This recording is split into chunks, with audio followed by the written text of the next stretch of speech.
many dreams, and everything wasn't what it seemed. Been through lots of ups and downs and in between. I thank God for my life and many things. I had some problems and had many dreams, and everything wasn't what it seemed. Been through lots of ups and downs and in betweens. God made me the greatest human being.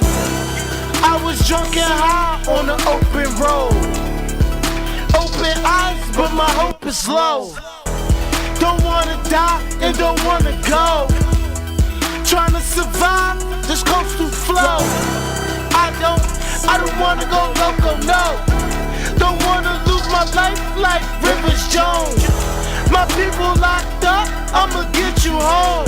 It's okay with no car or no mobile phones. Man, why go through it all alone? Since I was younger, I was always on my own. Had to hustle, man, I had to grind. Cause I remember no dinner in the wintertime. I'm going crazy, going out my mind.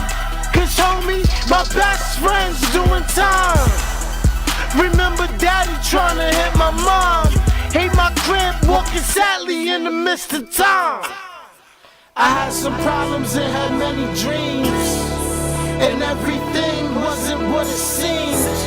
Been through lots of ups and downs and in-betweens. I thank God for my life and many things. I had some problems and had many dreams, and everything wasn't what it seemed. Been through lots of ups and downs and in-betweens. God made me the greatest human being. Can't believe a million people living worse. One is so bad that I'm missing work. While people got pursuing, wound up in the hearse. Believe in God and grew up in the church. No hope, no insurance and no health care. No Mercedes cause my mama was on welfare. Where I grew up, everybody for theyself there. When I hit the ground, there wasn't no help near. I remember alcohol and popping pills. No money, no internet, fees robbing still. I'm thinking about my team on this hockey field. Lip syncing on my dreams and the block is real. When I think of blessings that I could feel, I think of all the things that could've got me killed. I'll name 100 places that I wanna go. GT a soldier, no G.I. Joe. I had some problems and had many dreams, and everything wasn't what it seemed. Been through lots of ups and downs and in-betweens. I thank God for my life and many things. I had some problems and had many dreams, and everything wasn't what it seemed. Been through lots of ups and downs and in-betweens. God made me the greatest human being. I make kids and they want me wasted, face they won't give up cause I'm gonna make it, tape it. When I pull up, I'm gonna shake shit, take this, I'm stronger than a steel bracelet. Frozen, number one chosen, I'm open in the game with tokens. I'm broken in the ocean, hoping I'm going with GT, know him. I'm focused like a pile in the sky, looking at my life like I don't wanna die, I don't wanna lie. These haters testimony, and they alimony file. What I look like, I don't wanna try, man I'ma try like I'm trying to skydive. Take my life to a extreme new height, I learned these things to live my life. I had some problems and had many dreams, and everything wasn't what it seemed. Been through lots of ups and downs and in-betweens. I thank God for my life. Edge of madness. Yeah. God's plan. Let's go. Let's flow.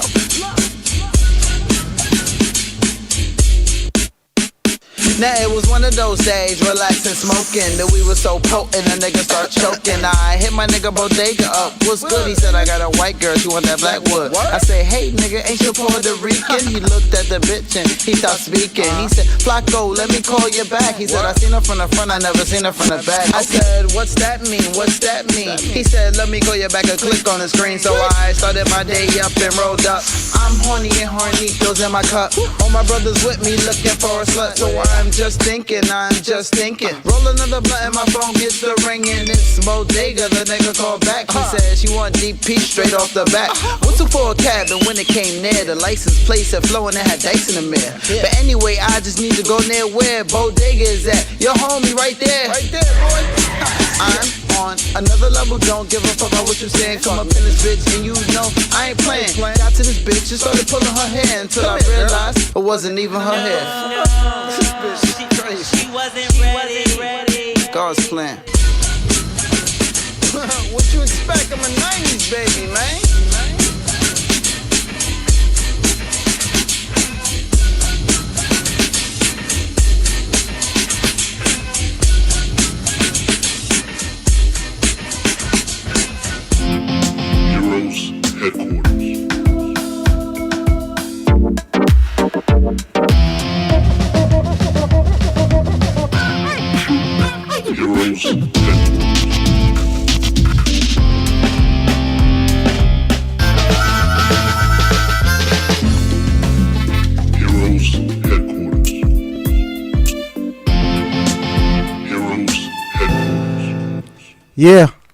Yeah. Welcome to Thursday, 6 to 8. Heroes Headquarters, HHPOV, HipHop Point of View. We live. The weather got a lot of people readjusting themselves and everything. Woke up sweating. Word up. And not a good sweat either. It was a hot moment. Get used to that, New York. You already get used to that New York summer. Summertime's here. That's the only thing that don't change in New York is that summer. That summer is always a scorcher. It's always one. Word up. Bravo Captain, we are here right now with Sons of the Boogie. What up? What is... Let's get jumping off straight off with the name Sons of the Boogie. Yeah. What's up with that? I mean, it's self-titled. You can hear it, Sons of the Boogie. We sons of the Bronx. There's a lot of sons and the daughters of the Bronx, but we all sons of the Boogie. But it also came from an influence of a good friends of ours. Yeah, when we was trying to figure out a name of what we can call what we're putting together. A good friend of ours, Geechee Sway from Camp Lo, they got that song, Son of a Tiger Crane, Son of a Gold Chain, Son of a Hard Bop, Sons of the Boogie Bang. So we just roll with it, we dropped the bang with it, but we just roll Sons of the Boogie. Shouts out to Sway. Shouts out to Camp Lo. Shout out to Chiba. Always shout out to the Lower Haas Boogie. You know what I'm saying? Shout out to that whole. I don't even want to get into it because like we grew up together. Yeah, fact. And I've always seen it, and I even see it to this day. Like the movement that it could have been even more. Yeah, for sure. But it could have been even more if everybody was all on all cylinders. And seeing the bigger picture. And that's what I always tell people is that, like, Sons of the Boogie, we was growing up in this hip-hop culture, hip-hop enterprise now, what it is now. For you sure. know what I'm saying? We was growing up in it, and no one seen this. No one's seen this. No one's seen it lasting as long as it is still to this day. No one's seen the money machine that it would become. Facts. You know, we didn't see that. We was just enjoying the hip hop, the feeling, the emotion, the vibe, and we was in the era of just, it was a fun time. I mean, we had our drugs, we had our gangs, we had all of those things, but we had our fun. And I think it's all it's all part of the story. It was life for us, though. You know. It was. You know, when me and my man Jason, by the way, Jason Mendez, Dr. Jason Mendez. I got a doctor. Is that as an official doctor? Oh no, Professor. I could grade some papers by Professor. That's even better than a doctor. Yeah, but Yeah, just a little background on us. My name is Seku Grey, creative, dancer, MC.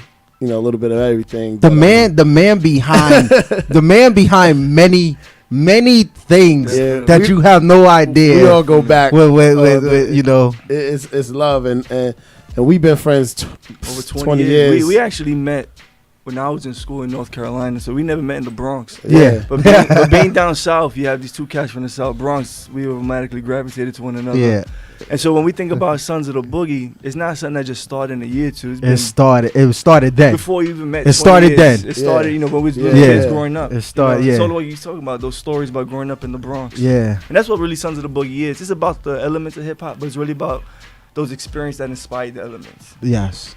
Yeah, it's just the culture, So, we decided to kind of like, all right, we we're both artists, but he's an artist when it comes to writing and with the pen and an education form, and we both are educators in a lot of ways. Yes. But we realized like, okay, how can we also, take on things with the youth and adults, and also show this through our lived experiences, our stories. Our stories is a lesson. That's what hip hop is. Yeah. That's what the culture is, and that's what people are starting to realize it, and they turning it into money. But for us, how is it giving back to our people, and how are we being able to be part of it? Like being here on the show, it's like this is all part of it. We all sons and daughters of the boogie. Yeah. And some people, no matter if you're not from the Bronx or whatever, you got some boogie in you. Yeah, you know what I mean? And then that's what it goes. It's more than just a borough thing. Yeah, you know what I'm saying? 100%. It's that vibe. Yeah. It was that feeling. Definitely. You know what I'm saying? I forget when it was, but we was at a show in Durham, North Carolina, and Camplo had performed. We was rapping backstage. But what Sway was talking to us about was how one song, Lucchini, took him from the Bronx to all around the world. And really that became our tagline, really like from the Bronx to the world, because like what came from this small little borough influenced not just hip-hop culture, but just art and fashion and music and dance. A lifestyle for many people. For many people that don't understand and they don't. And that's the whole purpose of the show and the brand and me, like I'm saying I don't want to shout out to HipHop Point of View. Gotta shout out. I'm gonna catch you off, but they're killing it. Strong supporters, always been a fan. It's family, definitely. so I don't want to say like everybody wants to be successful. You want to be successful. You wanna live a pleasant life. You know what I'm saying? So I want to live a pleasant life, but at the same time, I don't think I can live successful and not give back some type of information about this culture. Facts. You feel what I'm saying? Yeah. Like I don't feel like I would die a very unhappy man. I feel you. Yeah. If I didn't do it, because this is something that has like shaped us. Facts. You know what I'm saying? Like this molded us to do whatever we doing, whether it's good or bad. Yeah. We grew up in something that we created, that we embraced, and we was like, this is us. This is our thing, and I'm taking this wherever I go. Yeah. So and that's really something. I mean, we also gotta give a shout out to, we have a third member, for sure, co-founder, the ghost member. I know, Phase 2. Oh, he might be here. The ghost member might be He's here. definitely here. He's always around. He might be listening. Big shout out to Phase 2, who's really, I mean, he's family to Seku. He's become family to me, and so Sons of the Boogie is really like a family business type of thing. Yeah. We all close. We friends who became brothers. And so Sons of the Boogie is what you're talking about. It's like I have 3 small kids, so how do I pass down that culture from the Bronx to them, because they'll never experience what I experienced. Exactly. And so Sons of the Boogie is really about those stories that are often misrepresented or untold, and really preserving that culture and history. Yeah. That's exactly what it is. You know what I mean? And that's what it is. It's like everything happens the way it's supposed to happen. You know what I mean? And whether we like it or not. Whether we like it or not. It's like I even talk about my experience with linking with Camp Low. I remember, we all lived kind of around the same neighborhood, you know what I'm saying? And it's crazy growing up, also being fans, but also, when somebody reps your borough, just like when people rep Biggie, everybody always have love, you know what I'm saying? Yeah. And, also meeting those brothers down south Yeah. in North Carolina, you know, just ran them at a beat battle years ago and becoming that tight. I mean, like family, you know, seeing people's babies delivered, you know what I'm saying? And it was automatically that kind of New York love, that kind of official Bronx love that would just automatically gelled, you know what I mean? Yeah. Everything made sense, full circle. Yeah. So with Sons of the Boogie, when it was created and then when it officially became that brand, Right. when was that? When it did officially be say, you know, we're gonna be Sons of the Boogie. This is what we're gonna do. This is what we're putting out there. We're gonna get the apparel. We're gonna start branding this. And when did that come? I would say about 2 or 3 years ago, Seku and I came together. We were both leaving North Carolina. Seku moving back to New York. I was moving to Pittsburgh, Pennsylvania. And we just talked about stuff that we've been wanting to do for years, and especially in collaboration with Phase 2. All of us being from the Bronx, hence the name Sons of the Boogie, but really establishing this arts collective. So Seku does it all, you know. One of his things was dance, a choreographer. Phase 2 is in music, is in aerosol art, is a visual artist. Me, I became a writer, theater performer, and one of the things that all inspires our work is those experiences from the Bronx. Yeah. And so Sons of the Boogie was just like a platform we can independently do our stuff, but also collectively come together and kind of share these stories.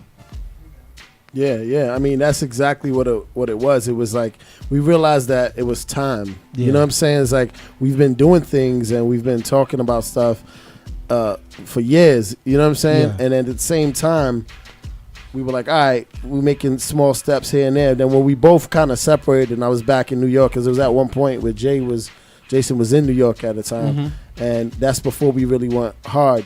But then as we spend time apart, we realized it was more necessary.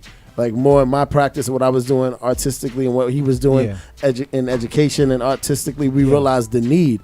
And it was like, dag, even though we're not in, like, I don't live in the Bronx today, you know what I'm saying? Like, I'm in Brooklyn, but I'm always in the X, and family is still there. But you see the need still in the Bronx. Like, regardless of what, the Bronx is still a forgotten borough. And people don't understand that. And like, you know, I'm in the city. I'm in these streets of the city all the time. Yeah. Lower East Side. I'm in Manhattan. I'm always in Brooklyn, and a lot of people don't really go to the Bronx. They don't know, they haven't even been to Yankee Stadium. So it's like, you know, Brooklyn is so known right now. Yeah, it's so modernized. Yeah, it's so modernized, and it's almost a fantasy because I live in Brooklyn. I'm still in like the hood in Brooklyn. You know, I'm in Flatbush, and it's all love because I love it. It's like, you know, you getting some Caribbean food for cheap. Yeah. But you know, it's a different vibe in Brooklyn. Brooklyn has a whole different energy. Every borough kind of had that, energy, you know. So I mean, it was time for us to do that, and you know, it was time for us to put forth that culture. Yeah. You know what I mean? Yeah. And that was important for the whole city. That's how we bringing it. And always a little deeper with Sons of the Boogie, with this whole what's happening to Brooklyn's happening to the Bronx, with this whole gentrification. Yeah. That's what. Hold on. Go ahead. I want to ask questions about that because that is like my main question every day, all day. No matter where I'm at, I'm like, and I just be wanting to ask people like, yo, say what you gonna say, then we're gonna go into that. I'll just go. When we were taking the train here, we was actually just talking about that and like shifts in neighborhoods, like when liquor stores become wines and spirits. Like when you get a beer from the bodega. I didn't look at it like that. Right. I didn't see that. Like beers from the bodega, now breweries. Yes. You know, you go from Puerto Rican bakeries, but now you got like muffin and cafes. Yeah. And like these subtle shifts that happen in the neighborhood that they talk about it as urban revival in these communities, but it's really pushing out the people who lived there for years. Thank you. Because prices go up. Thank you. Thank you. And that's what Sons of the Boogie is how do we preserve those stories and that culture and that history when it's being displaced? Exactly. And we can't have other people telling our stories because they don't have that experience. Thank you. I thought I was bugging. You're not. I thought I was picking on them. Every time I see it, I'll be like, and they be like, yo, calm down. It's a real thing. And it's like, I'm not trying to tell you gotta leave.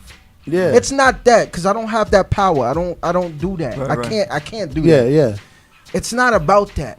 It's about respecting where you're putting your foot down at now. 100%. Where you're laying your head down at. Have respect for that neighborhood. Don't move to a neighborhood and then think that it exists only because you came Right. there now, and that's how they move. Understand the That's how blueprint. a lot of them- Understand the yeah, blueprint. yeah, And pretty- I always said that, man. I was like, yo, there needs to be like a manual to people who are moving into like signing leases or Airbnb, and it's telling you the historic, relevance of neighborhoods that you move in. This is New York City. Yeah. You know what I mean? This is landmark, period. So any yeah. neighborhood you move to Yeah. in New York City, there's some serious rich culture, and I'm not talking just the Lower East Side where you give tours. all over. You know what I mean? Talking all over. And we talking about everything. especially in the hood. In the hood. There's more Yeah. history there than in the Lower East Side, than in Times Square and everything. There's All that. more history in there. Yeah. Like, because these are the places that was settled first. Exactly. You know what I'm saying? They were settled first. First. And then they went to these other, and established something and made this into a thing. We messed up though. We messed up as a hip hop culture, as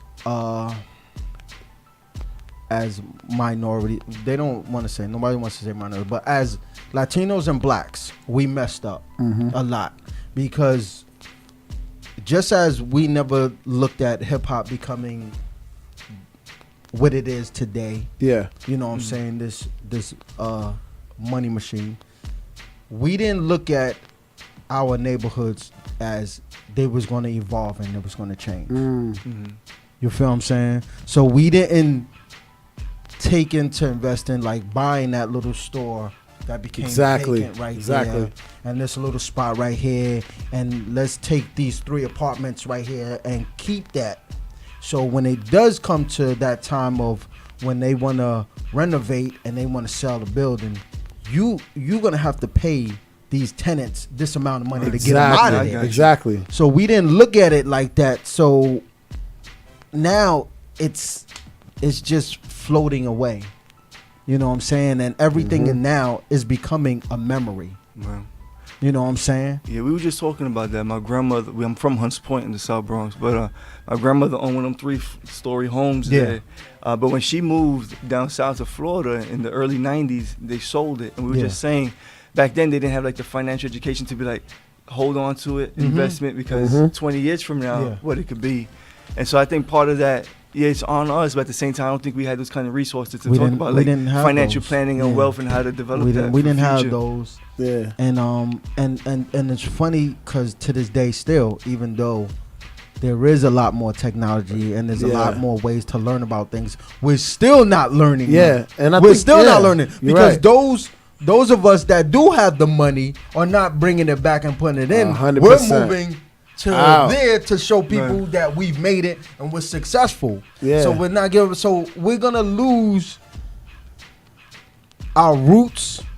We've already lost, the race roots. We already lost those roots from our race, where you have Latinos and all that don't speak Spanish.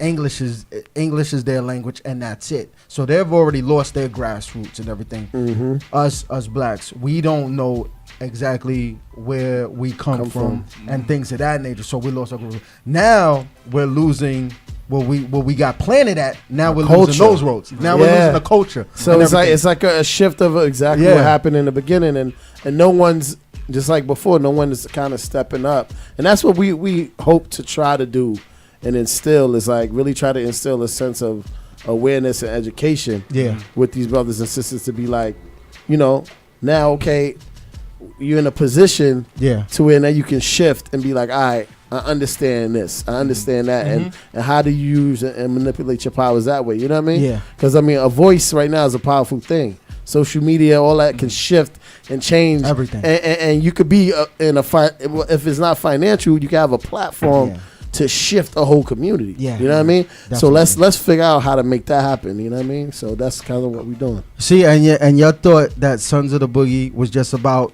some entertainment, some dancing, some rhyming, some graffiti, some DJ. No, these guys are bringing some education and some information to you. And then, I want to know how you relocated to Pennsylvania when you came from the Bronx and went to North Carolina. What made you go to Pennsylvania? So when I was done, I got my PhD in education from UNC Chapel Hill in North Carolina, and right when I was done. Hold on. Time out. Do not interrupt us. This guy is not a doctor. He is a professor. Okay? It's there. He has the title of professor. You know what I'm saying? No. Not a medical doctor. Not a medical doctor. I know. He's a social doctor. I know. They're gonna take your temperature. We're not going to Can't tell you your heart rate. We like professor because it sounds. No, I like doctor. You like doctor better? I like professor. Me too. I like always say, yo, my Why- homie's a why doctor. that? Because the doctor, it lets you know I'm here to cure whatever's happening. It could be some social ills, right? Okay. Professor, you can do that as well. Like I'm not trying to, downgrade anybody, but professor's like almost a step down, right? Doctor is, in my opinion. But time out. Okay, so Because if then somebody told you, look, I need to, you want to get this thing off the ground? Yeah, I'm going to have you speak to the professor of hip hop. Okay. Now, you could see him or you could see the doctor of hip hop. I'm going to go see the doctor of hip hop. But then, I'll see the professor later. Now I'm gonna throw this out there. I'm gonna throw this out here. Just imagine X-Men, Dr. Xavier or Professor. Ooh, okay. It was so much more. You know what I'm saying? I see you just saying most people are used to doctor. It's almost kind of like the word love. You used to hearing it. I'll say this: Professor Xavier, right? Are you into comic books? Mm-hmm. Professor Xavier, right? Marvel Universe, right? Yeah. It is what it is. But what about Doctor Strange, who was the bearer, the guardian of the whole mystical universe? Dr. Strange was a man. Of the whole mystical universe. But he was to a degree, but Professor X was Professor X. Professor X. This is a good discussion.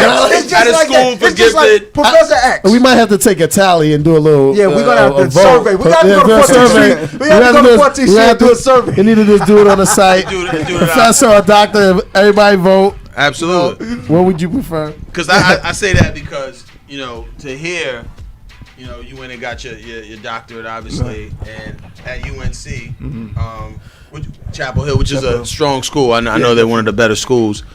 What was that journey like before you pass over? That's why I stopped. That's a story. That's a challenge and a half.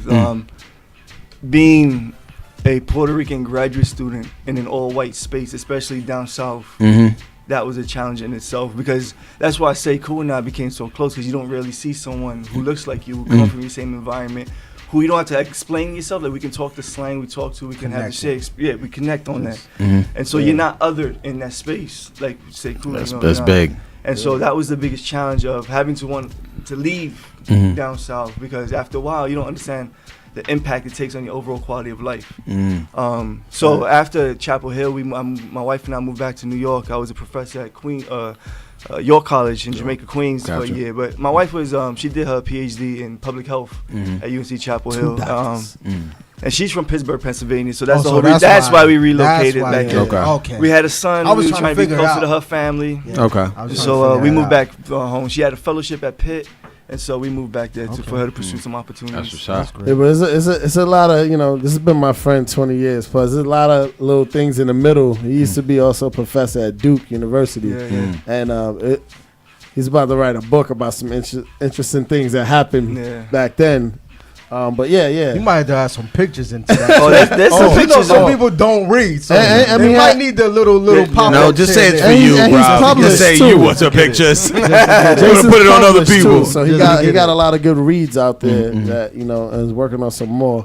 It's really interesting. I don't want to let. That's one of the things I do. I'm like I mentioned before, Seku's dancer, choreographer, among some of the things he does, and me, I'm a writer, theater performer, and so I do a lot of memoir, nonfiction work about lived experiences. So what you asked before, what's that like, being down south, pursuing a graduate degree, that's a story in itself, and that's part of the work that I do for younger Latino or Black students that want to pursue those degrees. I'm here on the other side to help you navigate that journey. Someone who understands and resonates with that experience. So you never did the dancing?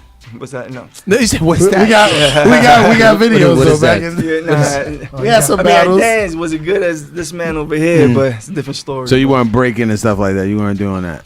Or you used to? I used to. Okay. You got some My kids do it freezes. now, but man, I'm older now. Like that stuff hurts these days. Yeah. You know what I So mean? college, Jay was a DJ though, so I'm talking about crates, Vinyls and AV8s. Like you know, he was a Carrying that dope love. DJ. Yeah. And what was your DJ name? I had He no even DJ had name no- back then. Man, because he said that was my regular the type name. of college he was in, he didn't need no name. Nah, no nah, DJ nah, name. just it the was guy. a small school. Just Like, the this the boy DJ. that Yo, we can where's do that for the DJ Bronx. at? a week. Was the Spanish guy? That was Yeah, the DJ pretty name, the much it. Spanish guy. That's it. Yo, it's That's funny. crazy. So now you passed this amazing challenge, Yeah. right? And I'm pretty sure there's so many people looking at you like, yo, what's the blueprint? Right. How can I do this? What's the situation? And how does it connect to me culturally? You know what I mean? And in the hip hop sense and all that. So how do you make that happen? How do you get that information out? Through what we're doing here with Sons of the Boogie, it's not just about the art stuff we do, but we do a lot of workshops and programs for youth. So we actually developed a program last summer in collaboration with this studio out in Pittsburgh, Level Up Studios, where we did this youth fellowship for high school students to help them prepare what they want to do post high school into college. And so Seku came down, taught some workshops on lyrics, on dancing. We had shout out to BBoy Rebels, New York City subway dancers. They came down, did some workshops, and they talked about not just the culture itself, but like what do we have to do in terms of to be successful in this space. And so it's not just the art stuff we do in performing, but we also do a lot of workshops and programs, education components at Sons of the Boogie as well. Yeah, man. Sons Deep, of the Boogie. Yeah, Deep, yeah. man. Sons of the Boogie. That's what it is, man. So the most interesting part I know our audience would like to know about is like, you know, some of the standard names, because breaking is such a before it was like it was involved with the MCing, the DJing and so forth, but now it's almost in its own little universe, and it's to the point where like at majority of hip hop shows to date, right? You're not seeing breaking in their routines, which is part of the problem. So you kind of have to go separately to a breaking that type of element show to see that, when it's really, and it was all part of it. So what are like some of the standard names for, like, because I heard you say his freeze was crazy. Yeah, I mean, well, those are different names of moves. I mean, but if you think about breaking in its essence, I mean, it was something that was cool in the late 70s, 80s, and then it died for a while. You know, it wasn't cool to do it no more. It's like it went from that to like everybody started with disco dancing. It was about you had to dance with a female. Yeah. So you wasn't cool if you was just dancing by yourself. You can't get with a female and it starts hard to spinning windmill with a on female. the floor. They're not having it because, you know, before there was like breaking or being a b-boy or b-girl, which is, you know, people will argue it stands for Bronx girl or Bronx girl, but it's really about the breaks of the record. You would start dancing to that certain loop that Herc used to spin. It was a break. So you would dance to that drum pattern. That's why people started breaking. And it wasn't like break dance is like you go crazy. Breaking. I'm gonna break on my mom's, like a slang terminology. So reach your breaking point. Yeah, reach your breaking point. So you're gonna go off. So that's where really breaking came for, and then people took it as Bronx Boy. But all the moves kind of like developed. You know what I'm saying? And if you look at early dance moves before breaking, like people were doing moves back in like the early 70s. You know, my mom's was a hustle dancer. You know, and there was a lot of little moves, like one-time moves. I mean, if you go back and we look at the Soul shows, Train, look at Soul that Soul Train, Train and all there that. were Yeah, moves. you see that, yeah. Absolutely. There were there was moves like the Patty Duke, all this, the WAP, the all. So all those moves was kind of freestyle, rotated, and everybody had their own flavor to it. And then once it went down to the floor, then it became like windmills and all this, more Knee spin, acrobatic hand stuff. spin, But it was all about momentum, and it's also like we were talking about cultural influence. Yeah. You know what I'm saying? So what we do when we was watching kung fu flicks, right? We was watching all kinds of different things. Everybody was flipping in the hallways outside on the mattresses. So all those moves kind of developed until now. What you see today is insane. Yeah. You know, it's I feel like it's one of it's the most urban concentrated style of dance that's been practiced for like a good amount of years. You know what I mean? What you mean? What you mean? Concentrated, like, okay, let's think of ballet. Ballet is a discipline. Yeah. So if you learn ballet, there's like, I haven't taken ballet, but I know a lot about a lot of different styles of dance, but there's like different points of ballet, how you have to, the basics. Same thing with breakdancing. Like when it comes to hip hop dance, which is a mashup of all kinds of styles, there's real no basics. But in breaking, there's a 6-step. There's there's actual moves that you have to learn. Yeah. Before you can do windmills and and you have to practice this all the time. This so is crazy. like another discipline. So can you get to the mic? You know, please? you gotta 'Cause I know understand. do You hip-hop gotta dance. understand that discipline is just as strong. You know what I'm saying? So breaking needs to be like in the Olympics. That's what I think. Because what you see nowadays, and you see every brand, tagging their name. Red Bull has a lot of money, making a lot of money off of breaking, and then also in the same way, it's also kind of segregated from other things. Like back in the day, you used to as a whole. it's segregated, but it has its own space too. And a lot of b-boys are they don't like.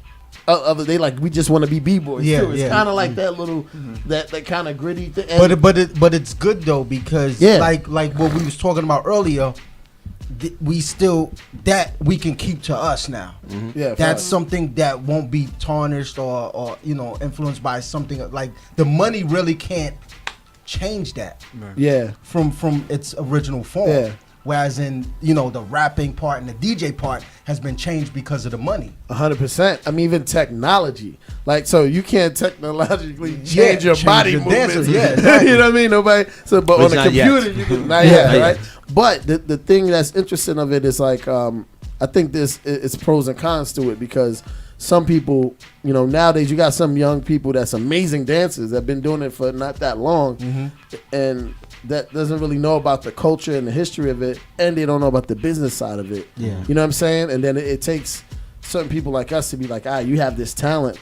And I know people who has been dancing a lot less, years than me, and they're better than me. Yeah. But they don't understand the business. They don't know how to brand themselves. So they can be used real quick. You know what I mean? We're not really having that right education and knowing what's up. You know what I mean? That's very important, especially when, and this is where you guys are so intricate because, there is a piece of the culture that's being sold, not told. 100%. You know what I mean? So if the culture is being sold and you're in it and you can feed your family, you're not using it for take over the world stuff. You know what I mean? Hey, this is a talent that you may not have to go to school for. You know what I mean? You might be able to get it going that way. So I respect that. Yeah. Now, so when I asked you about the terms, so for example, with the windmill, right? Windmill, backspin, electric boogie, stuff like that.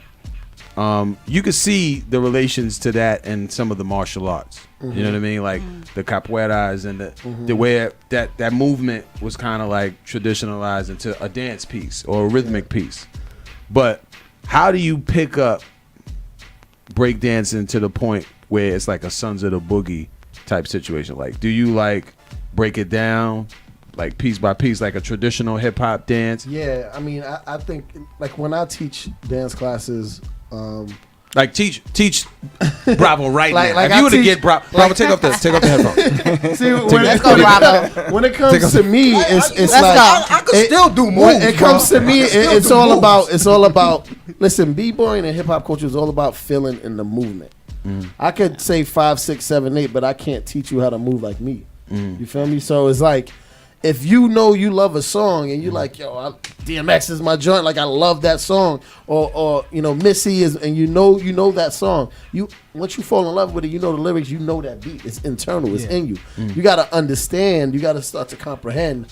Your body needs to move to that beat, and however you want to make it move. I tell people all the time, a lot of students, I say, be comfortable with being uncomfortable, because that's how you're able to break through and really become the dancer that you want to be. You can't dance like me. If you're looking at me, then you're not just really breaking free. But that's a part of being kind of shy and not being okay with being uncomfortable. Yeah. So you can kind of break. So that's always what I tell people. And then sometimes you gotta tell people moves, but not 5, 6, 7, 8. I'm gonna say, yo, look, ride with the beat like this. You feel that? You hear this extra little undertone, you can do anything on that. You can slow it down. You could do whatever kind of tempo, but it's all on you. You find that little piece and you do it yourself. So if you spit in a bar, just like lyrics, you can spit it in different cadences. Yeah. So it's I want to dance in my own cadence, he gonna dance his own cadence, but it's to the same beat, right?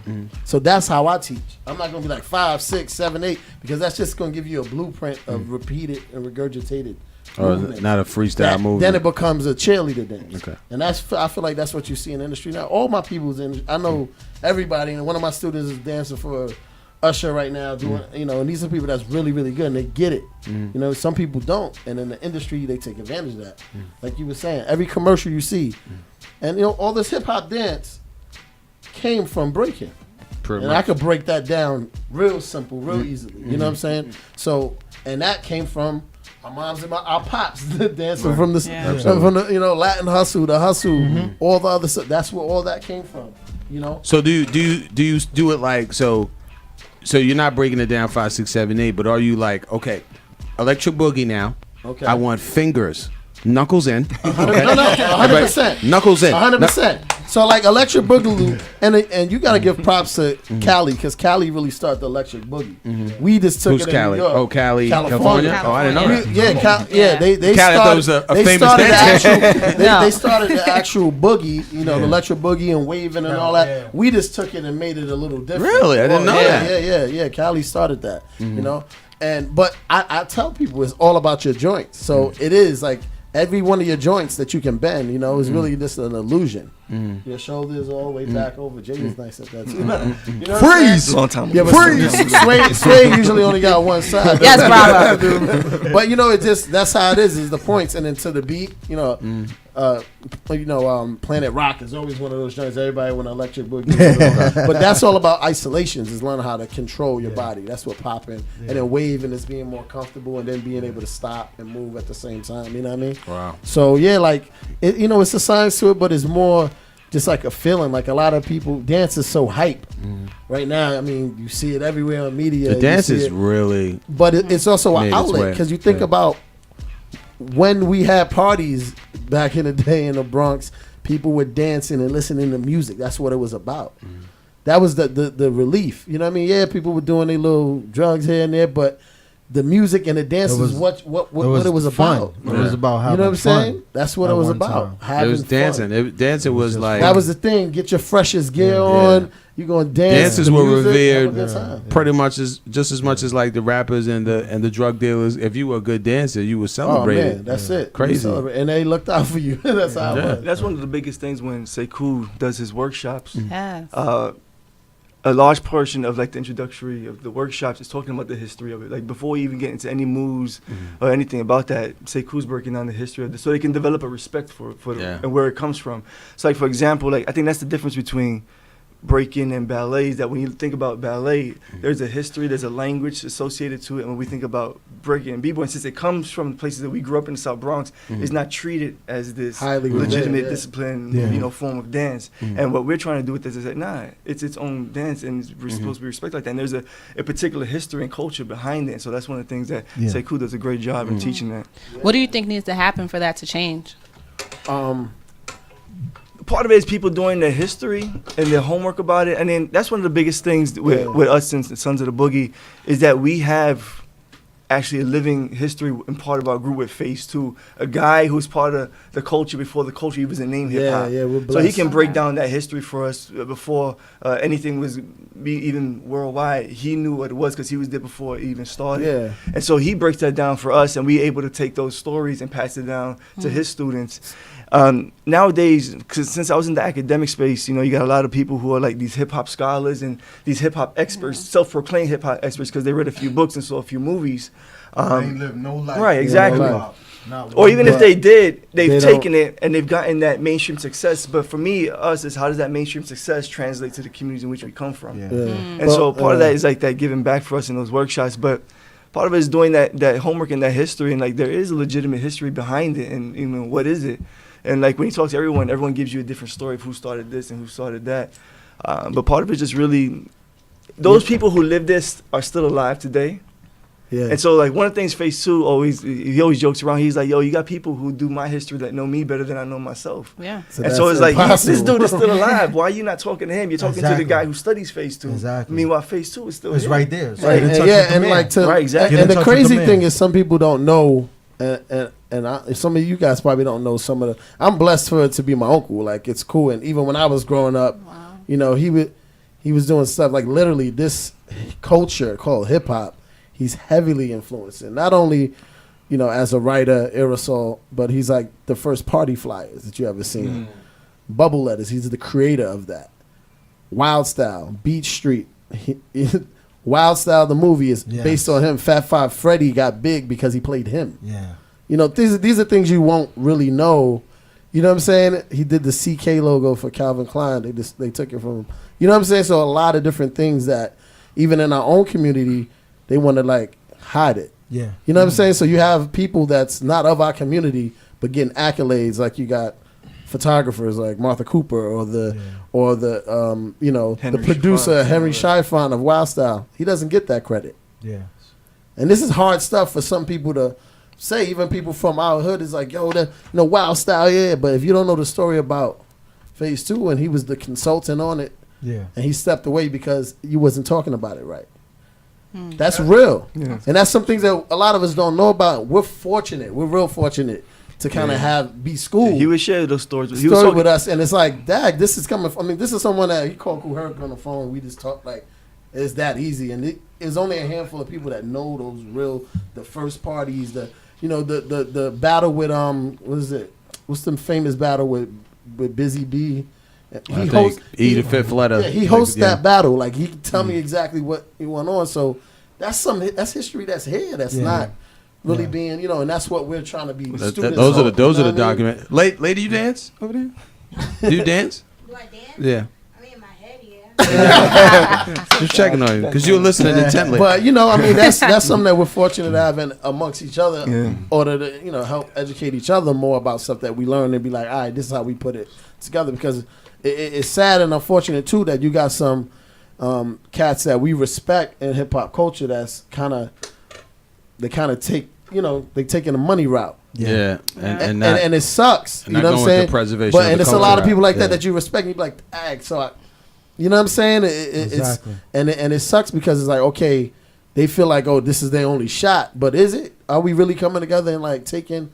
You know, like, they're torn between. So we got a quick questionnaire for the doctor, and the instructor, and the Sons of the Boogie instructor, founder, and actual museum preservationist. But we're gonna go right into the trivia. You ready? Okay. All right. This is a breakdancing trivia. He's shaking. He's shaking right now. I like that show. Okay. All right. And I'm not gonna give you these questions that you pretty much already covered. Right? You covered these questions. So I'm gonna give you a little bit more intense. Okay. Which one of these moves was not invented by breakdancers? Okay. Which one of these moves was not invented by breakdancers? Now, and I just want to say this. We're having a great time, right?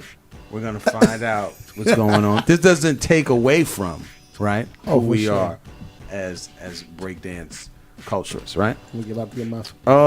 You ready? Yeah. Weren't you a breakdancer as well? A little, yeah. Okay. Bravo's He everything. probably was nice. Bravo's everything. I've learned about me and Suede used to get in. I know you did. Me and Suede used to get in. So you should have somebody. You're gonna have to answer some of these, but I don't know. He probably copped out crazy, but I don't know. You know, we got it in crazy. Okay, so which one of these moves is not invented by breakdancers? Is it a flare, backspin, windmill, or air flare? Oh, that's gonna be between an air flare and a flare. Air flare and a flare. Okay. What you got? What you think? I would say flare. Yeah, I would say flare. I would say flare. Yeah, flare. I would say flare. And he's correct. It is a flare. Flare was not invented. Good stuff, right? That's some gymnastics stuff. But we Looking created over there like, I don't know what's going on right now. We took it to another level and created air flare. I can't do that. That's that new school. It's like, so flares when you, it looks like a windmill, but it's not. It's like, but then the air flares when you just like lift, do it without. Yeah. Stop, don't add nothing, Rob, when you say you don't know. No, right? because like so when you when you see it, you know, Yeah. you know, You know the it. difference. You start know like it it's like when when you you see it. basically sweep your feet without your legs without touching the ground. But then now they have it where you do it and you just kind of do backspins. Is Slim's googling me over there? Because I know how Slim's do me. The light, it's All right. Yeah. All right. Second question. This one's for Jay. If you need a lifeline, Say's right here. Okay. Traditionally, it is said there are 4 elements in b-boying. Okay? Which is not an element of the dancer? Is it footwork, freezes, power moves, or up rock? Say those again. Hold on. Traditionally, these elements are not element. One of these elements is not an element of the b-boy. Okay? Is it footwork, up rock, power moves, or freezes? Is not. See, I know footwork and upright. That's part of the foundation of it, and especially with freezing back in the day. So I think power moves is what was created later on. Yeah. And see, the thing is, power moves is what gets everyone hyped. But it's not really respected. When the essence of it is like not those really who up rock and If you ain't got that foundation first, Right. like if you ain't up rocking, you ain't 6-stepping before you hit some power moves, people say you corny. Yeah.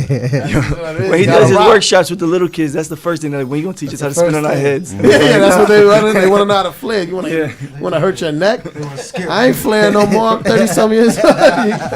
Okay, this one is kind of crazy. All right, this last one. It's kind of crazy, but work with me on this one. You ready? Gotcha. This is deep Where you getting these intent. questions from? I can't tell you. I can't tell you. Because you would know the answer once I tell you. So this is like doctorate at UNC stuff. Oh, all right? Chapel Hill. Chapel Hill, right? You both can jump in on this one. Represent. Part of the German crew battle squad. I had to. Part of the German crew battle squad. His name is Neil Robitsky. Have you ever heard of him? No. Okay. Let's move on. I didn't say that. I didn't want to. Berlin. You know what I mean? Is credited with aiding and keeping b-boy alive in the late 80s and 90s internationally. Right. In '87, he broke the record for the most windmills in 30 seconds. Okay. Neil became one of the most widely respected b-boys in the world, but he changed his name. Do you remember his name? In the 80s. I have multiple choice. If you need it. Do you want the multiple choice? I do. if you can. Okay. So, is it Swift Rock? Is it Storm? Or Quick Step? Storm. You got Storm? Yeah. I was gonna Why do you say Storm? Because I know Quick Step. Like, is that out of there? And what's the first? And he's not German. And Swift Rock, right? Mm-hmm. Swift Rock was, I think he was in New York, B-boy, and I know Storm is from overseas. Mm-hmm. So I believe it's Storm. It is Storm. It is Storm. Great job. Shay is on his job over here. That was good. There's the process of elimination. That's big money, man. Yeah. So I would never know it. 3 for 3. Jay, how do you feel about it? Did you feel confident in these guys? I was a little nervous there. Hey, we're gonna pull it through. Yeah. But he knocked out the last one. He knocked out the last one. So listen, It's that teamwork. Yeah, it's teamwork. So first of all, before we go, because I know we got 2 other guests coming, how do we get these items here? I've been looking at them the whole show. These are super cool. Are they for sale? Generation of the coin. Yeah, we actually got an actual copy of it. You know, the whole. This is one of the main logos, the actual subway token. But you know, you got the BX in there, designed by Jay and Phase 2. But yeah, we actually have the real coin. But then, you know, this is the first generation shirts. We got a couple for you guys here, but you know, some people are extra brolic. You're gonna have to wait for a special order, but you could give your lady or your daughter one of the tees. But we got the next generation coming out soon. Yeah, we're working on that now, releasing a new summer line, Sons of the Boogie. The bracelets. Oh, man. The bracelets is part of that. This is it's interesting. So this is like Jay looked at him like, I don't know what to say. This is like Actually, no. gifts designed and made by Phase 2, and it's kind of like, you know, once you fam and, you know, it's about keeping that right energy, keeping that like real positivity and the integrity alive. So it's kind of like, you know, passing it. So it's some real like spiritual meditation type. So this is that's why you always see me with they've been blessed by the doctor. The doctor blesses each this is one. For as the he gives them original out. Sons of the Boogie. Anybody else jumping, you just get a shirt. Not necessarily. Everybody's get a shirt. This comes from phase 2 now. We get these. So our whole thing is interesting. Our whole thing is like when we created that coin, when we have the actual physical coin, we're gonna actually start making necklaces with that whole mindset and blessing sons and daughters of the boogie according to like we have you know what I mean? we actually the logo themselves so that's what we're gonna do. So we need ambassadors that's part of that real official journey. That'll be amazing. And of course that's amazing. because that's family, but we just gotta produce them. That's that part of that history. The logo is actually based off those vintage New York City The subway tokens. Yeah. The tokens. I remember And so that. the coins actually have the cutout X in the middle, and part of it is we want to take you on this journey, this trip back to like where we grew up in the South Bronx. And what it looks So like. it wasn't no Metro cars back then, you know what I'm saying? So you gotta Wasn't no get swipes. Or you I remember those tokens. Maybe the newer generation. Maybe the newer generation. They don't will know do about that. them But for now, turnstiles that was wood. Right, The right. splinter when the paint Is jump that out and you go to hop Right. over, you get a splinter with that too, right? That's a brolic. You hitting your leg, you can't jump high enough. I You need hit your one of leg, those it's a- old ones for my apartment. Like I be like, I think that's one of the main reasons why obesity is a problem. Because of the turnstiles. Now you can slip through. That's it. Yeah. But before you had to jump. You had to jump before you had to jump over that. It was- Oh no. That was the only way you was helping crazy. that trade. That's amazing. Listen, thanks for coming down, spending thank you time for with having us. us, man. We definitely gonna keep you in mind for we Sons of the Boogie. we've been asked to do workshops and stuff like that. So we definitely need that element. We don't have all the elements covered, so we need that info to provide. So what's your handles? How do they get in contact with you guys? If you want to follow us on Instagram, it's at Sons of the Boogie. You can see a lot of the history we were talking about with Phase 2's artwork, new pieces, old pieces, new designs we have coming out in terms of the shirts and the apparel, some of the beads that we have coming out soon. My personal one is at BX_Lavos. My Instagram is Styles Plus, Styles with a Z at the end. It's just we're just putting out good content, man, and trying to do something good for the youth and culture and education with hip hop, and keep it moving. You know what I'm saying? Long live hip hop. Let's do it. Appreciate y'all for coming down. We're gonna do our pictures and promos. Let's rock out. Thank you.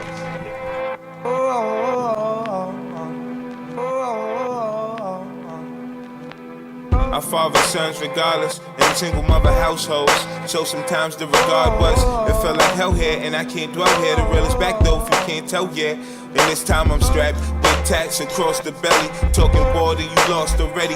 And they got the shooters with them, and they brought machetes. Come touch the coast with Ray nephew, I love the Henny.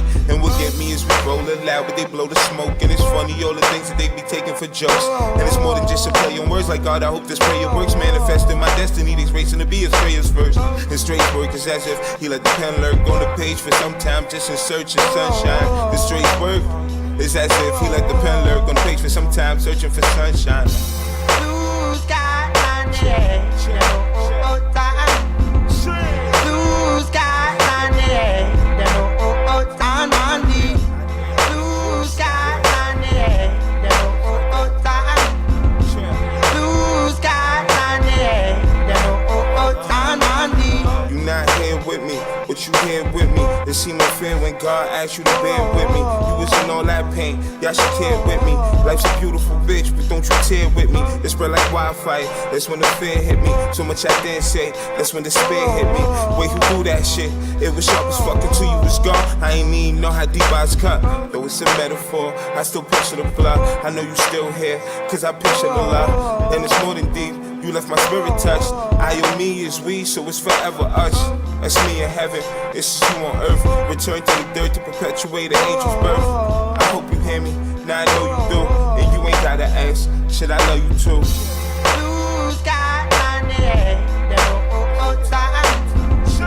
Blue sky and the air, oh time and the. Blue sky and the air, oh time. Blue sky and the air, oh time and the. Cause see it coming down my eyes, so I had to make the song cry. At least God made it a good day. Had the mornings we was mourning, whether my show or my rain chick, look I'm performing. Who's concerned by how you're going? Fresh in my shot to post, gotta be strong I suppose. It's love for the ones that I love, and no matter what, the dealer name tomorrow might sell you enough for hell like prayer. Cookies and raw paper, and with the fine baked up, 4 alarm blaze every time that your bar wake up. And sometimes I see your face in the clouds, and you live in my heart, thought of you I tearing this down. And cookies and raw paper, and with the fine baked up, 4 alarm blaze every time that your bar wake up. And sometimes I see your face in the clouds, but you live in my heart, thought of you I tearing this apart. And Blue sky, blue sky,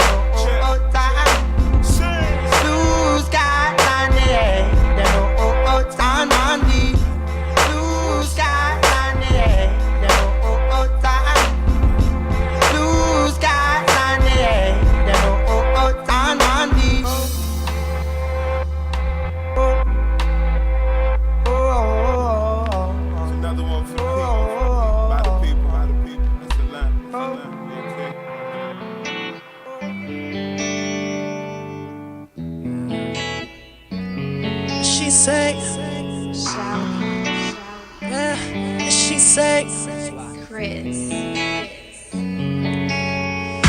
yeah, I know you tired, girl. So slip that dress up, let's get higher, girl. The way you living, I admire, girl.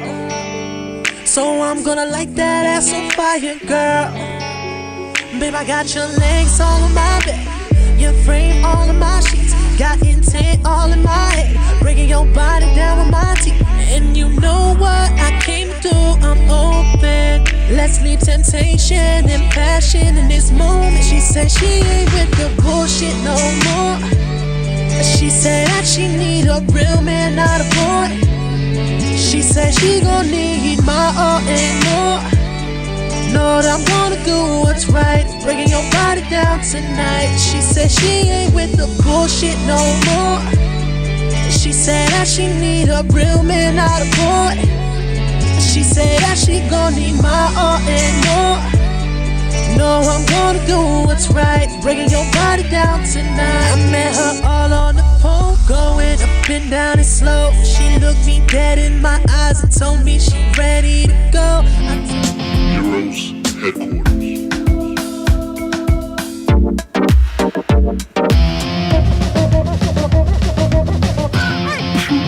Heroes Headquarters.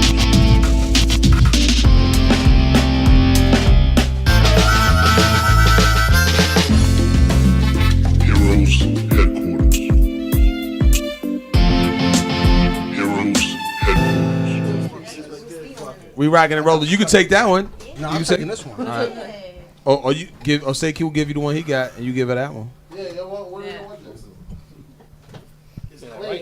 you go. Like he didn't get the one of the. You have to sign that, Seku. You have to sign that. You know what I mean? Right from his back. Right from his back. No, we So, good. yeah. We good. Yeah. We good. This is large. I thought it was extra large.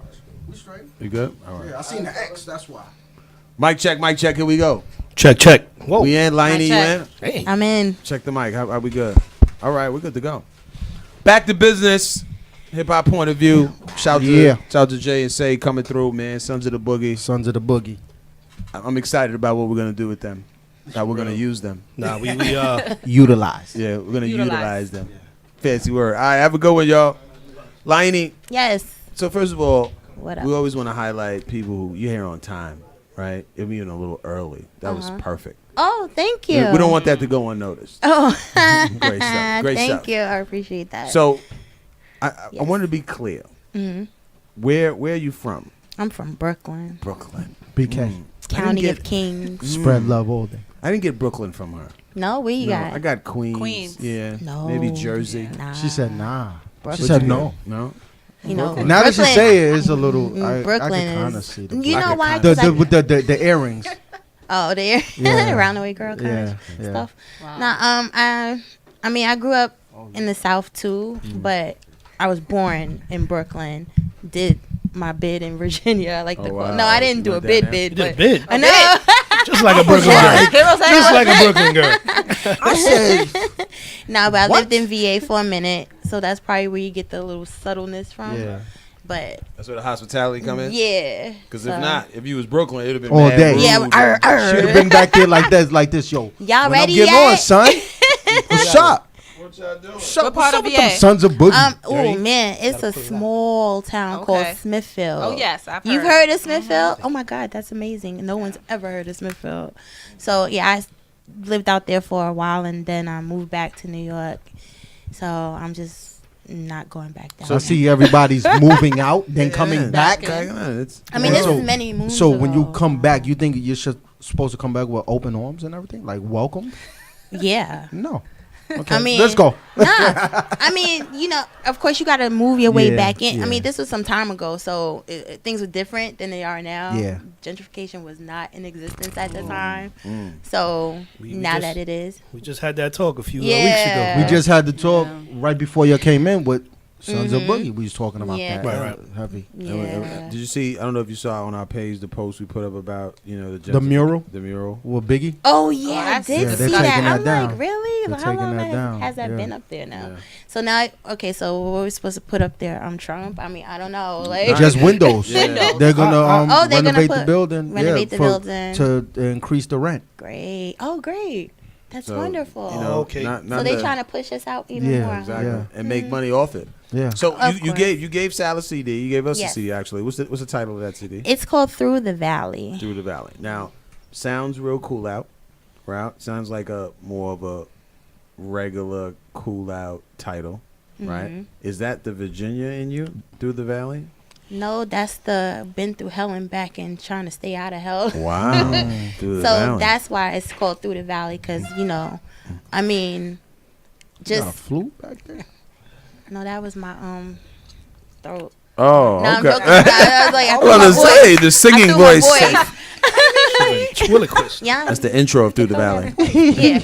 Nah, but Through the Valley basically stems from just a lot of heartache and despair. But coming into a transition of newness and light. Yeah. So I just wanted to call it Through the Valley because it's a journey that I kind of went through. So you see the dark side, you see the middle, and then you see the end. You know, so I try to put it like that. Wow. I want to ask, but I don't know you that well.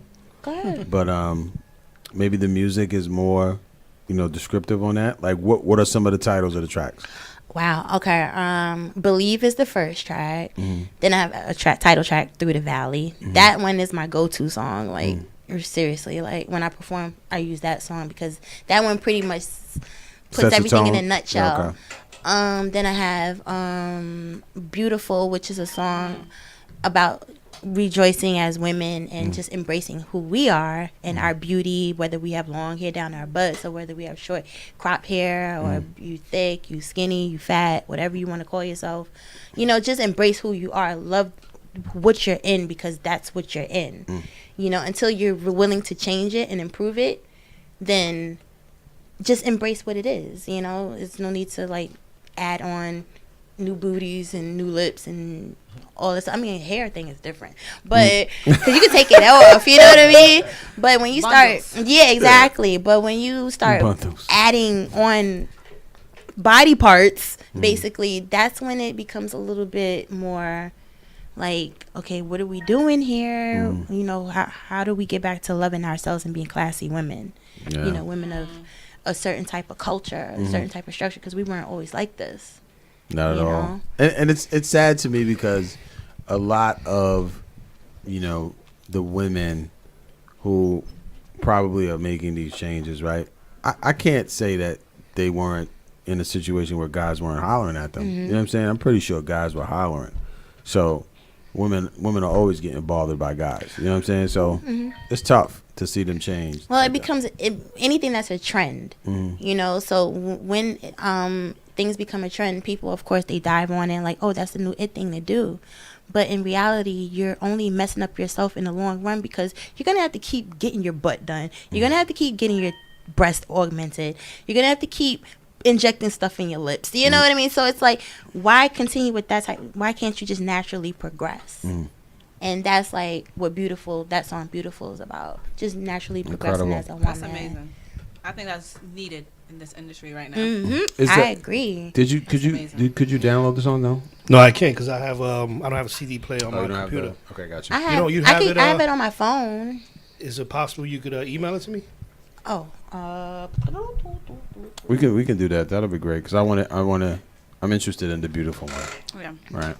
Not to say the other tracks aren't. You have a pen? Write it down the email for. What? I'll tell her right now. Yep. We live, baby. We do it right now. HHPOV. Wait. I gotta find it. You know what I'm saying? We live right now. So the next question I'm going to ask her, Shantae, and you can please let your contradicting self. Oh man, here we go. Come on, Shantae, contradict. Let your contradicting self guide this question, which is mainly about the best female MC for the BET Awards. Okay? Oh. So you will guide it. So can you please refresh us So we had with this the discussion on the train. Okay. I'm from the Bronx. All day, every day, we will represent.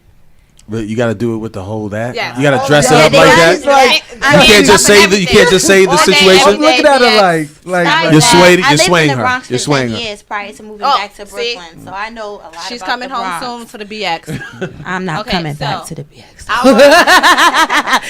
Our conversation was, I asked his opinion on, the people who was nominated. It's Cardi B, Missy, Remy, Nicki, and Young M.A. And I mentioned that I was happy and glad that Cardi B was at least nominated. I did not say I believe that she should win over the other nominees, but I was happy that she was nominated. Because I think that a regular smuggler girl from the Bronx and the story that she has put out there about herself definitely, oh my God, has allowed. It's funny because I just had a conversation online with somebody about that. That's good PR. And she made a video. She made a video. Well, she made a video on Instagram about how happy she was just for being nominated. And then the crowd came, and all of the people just dismissed it and said she didn't earn it. She didn't. So I still feel like at least I'm trying to support and send out positive vibes. She works hard. I mean, see, I think that's the problem now that we're having in this culture is that we're like, okay, I want to just show some support, but real is real. She's not talented. You don't think so? No. Wow, that's deep. Okay. I think a lot of people, I think a lot of rappers now are opportunists and they're not artists.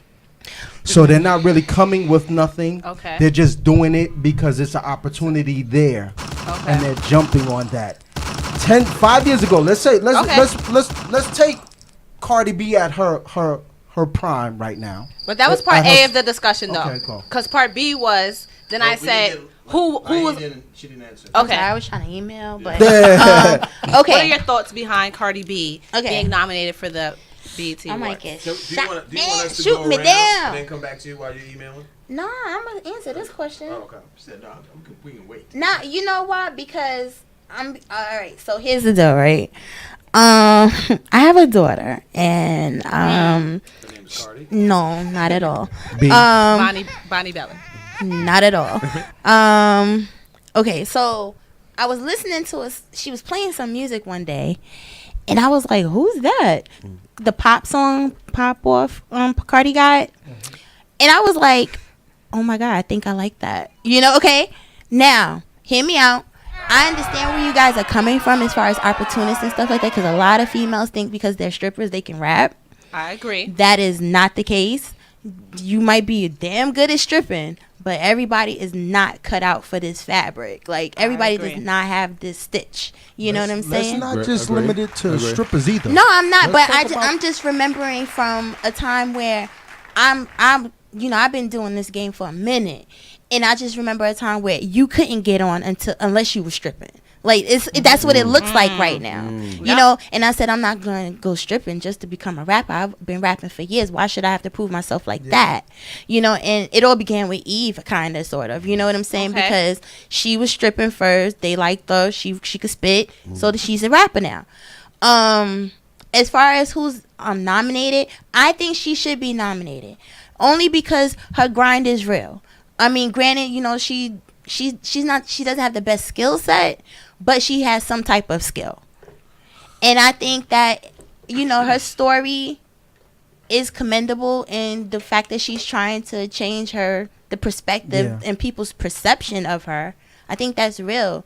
And so that's why I commend her. I congratulate her for getting a BET nomination. I'm not saying she should win. Should any of them win? I mean, if that's the case, you know what I'm saying? I mean, I understand you, and I respect it. I'm going to just go with the one BET, what the E stands for is entertainment. Yes. And at the end of the day, they're doing things just to keep the attention on them. You know, keep that attention, keep that fan base, the viewers and everything, because they're battling so much, and they're not producing quality material. Who's not producing quality? BET. BET's not black owned anymore. I know that. I know that. So business entertainment. Yeah, that's what it is. It's not black It's entertainment. It's business I like entertainment. that. So the thing is what I'm trying to say is that it's not producing quality material to be watched. So they have to do whatever they can do to keep us in tune with what they're doing. I'm going to get Cardi B because why? She's on Love and Hip Hop. One, we can get her. Which is what, VH1, right? Something. Well, yes. Whatever VH1. the case may be. I can get that viewership from them because she's on that network. We can get that over here. So we can show some type of love. You know what I'm saying? It's a political money it's game definitely political right now. And the thing is that everybody says grind. You know, your grind. They're doing it, so they think that a lot of people deserve to be there. That's grinding hard. Grind doesn't necessarily mean that you're talented. That is true. You know what I'm saying? And because of her on Love and Hip Hop, she's able to take away an opportunity from someone that is really gifted. Now that's what Part B was about, because Part B was, now who else would you put in that category? And I think that it's sad that we didn't have a list of women, of people in this year right now who can fill in those shoes. And who's doing the nominating anyway? Yes, and that was Part C. So it just kept going on. That's the thing. Like it's so much, and it's political. And the thing is that like it's us. And we're being showcased like something, but we're not changing. Like we're not taking control of that to change it. We're just going with it. I mean, I feel like Jay is trying to make some kind of change. Jay-Z. He doesn't even deal with BET. Right. That's his way of making this change. I don't even deal with y'all. You know what I'm saying? How you think he's been trying to make a change? What you was about to say. As far as like with the whole title thing, and you notice he's like revenue for the artists. Yeah, and then the thing about him re-signing old school artists. I mean, granted, sometimes you got to pull away from people to get to where you got to be, then come back to the situation and pull them in. You know, and I think that's kind of like what he did. As far as like everybody else is like, well, I got mine, so I ain't worried about nobody else. Right. Yeah. As to where this guy is kind of like not doing that right now. So I mean, he's somebody to look at, mogully, business wise and morally. You know what I mean? Like he got who was it? Beanie. Jim Jones. He got Jim Jones.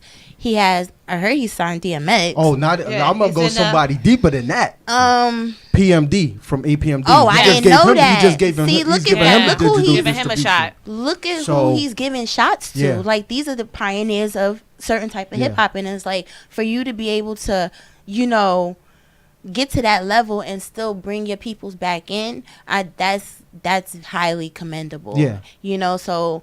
I mean, everybody else is pretty much every man for sink or swim. You know what I'm saying? Yeah. And that's the problem of our community, period. You know, we so sink or swim, and we not trying to, like, paddle the boat together. Yeah. You know what I'm saying? Everybody putting holes in the boat. Like, what are you doing? Or create another boat. Or create another boat. Because we got a yacht. So, what So, what did you feel about it? Her being best rapper? Oh, she got best rapper. She didn't get it, but being nominated. I didn't know she got nominated for best rapper. What do you think about her being in the category? I think she should have probably gotten, like, what's that? New artist. Yeah, she also was nominated for that. Artist, yeah, I would give her that. I think she should have got a. What do you think? Reality show converting into a. Oh, they hip-hop had that. artist. No, but they should Oh. make that. Yeah, because a lot of people are coming on for the games. Davion, what do you think about it? Oh man, I'm just stuck in my ways, man, and I'm just like, my thing is, man, I just go off for talent. I don't believe in all of this propaganda, and you know, I don't respect, I don't like, and I don't watch reality TV because all it is just destroying us. And the money that they making off of it, and the opportunities that it's giving them, they're not taking that opportunity to kind of like see some type of control. They're just going with it. Yeah. So how do you know that? Because they're not. No, they're not. They're not. Like it's too big of a discussion to go into it, but they're not, because if it was, there would be some type of shift and some type of change, some type of way. DJs ain't breaking music no more. They're just going with the flow. Payola. So it's like. I just want to be. I just want to be fair. I just want to be fair. I'm just going on my rant. I'm sorry. I just want to be fair. I know it comes to the part where you got to back up what you say. And now you're. So how do you know they're not in the plans of finding a way to establish their own? Okay, not to put a DJ out there. I just had a conversation with someone, Mona, this morning. No.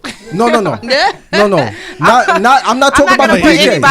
No. Mona's a fictitious name. I'm not going to put the DJ out there. Okay, I'm not going to put the DJ out there. Oh, okay. I'm not going to put the DJ out there. But listen. But if the DJ knows Mona, you asked me to back it up. I'm gonna back it up. But if the DJ knows Mona, that's out there. But keep going. But I had a conversation with her, and she was just telling me about such and such a DJ, trying to get in back to school involvement and partnership in the park and everything. And he had, he wants to do it, but he had no idea of the steps that he needs to do. He wanted to go straight to the top. The top, and you gotta start right here, and this and that. And she said to me, he's been doing this for so long. He's been popular and he's been in a position so long.